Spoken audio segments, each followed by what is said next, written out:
Біз Новочеркасск мектебі тәуелсіздіктің 30 жылдығына арналған мен үшін тәуелсіздік деген не челленджін Каменка мектебіне қабылдаймыз. Тәуелсіздік деген мен үшін ата-бабамыздың бізге қалдырған аманаты. Для меня независимость – это главная ценность нашего народа и нашей нации. Мен Қазақстан тәуелсіздігінің құрдасымын. Тәуелсіздік мен үшін ең алдымен қазақ халқының бостандыққа ұмтылған асқақ армандары мен қайсар рухының жемісі. Мен үшін тәуелсіздік дегеніміз не? Тәуелсіздік кез келген адамның, ұлттың, халықтың, елдің еркіндігі, өзінің алдында дербестігі. Независимость Казахстана. Благодаря ей дети могут участвовать в различных олимпиадах, например, Айканат.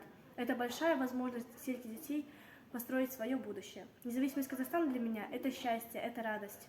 Тәуелсіздік деген мен үшін ең басты қасиетіміз, байлығымыз. Мен үшін тәуелсіздік бақытты балалық шақ. Мен үшін тәуелсіздік білімді ұрпақ, мәңгілік ел. Мен үшін тәуелсіздік дегенім қазақ халқының болашағы, еліміздің бақыты, тәуелсіздігіміз нығая берсін. Спокойствие наших детей, стабильность, мир и согласие – это самое главное достояние независимости. Мен үшін тәуелсіздік не челленджінің жалғасын Новый Калатон мектебіне жолдаймыз.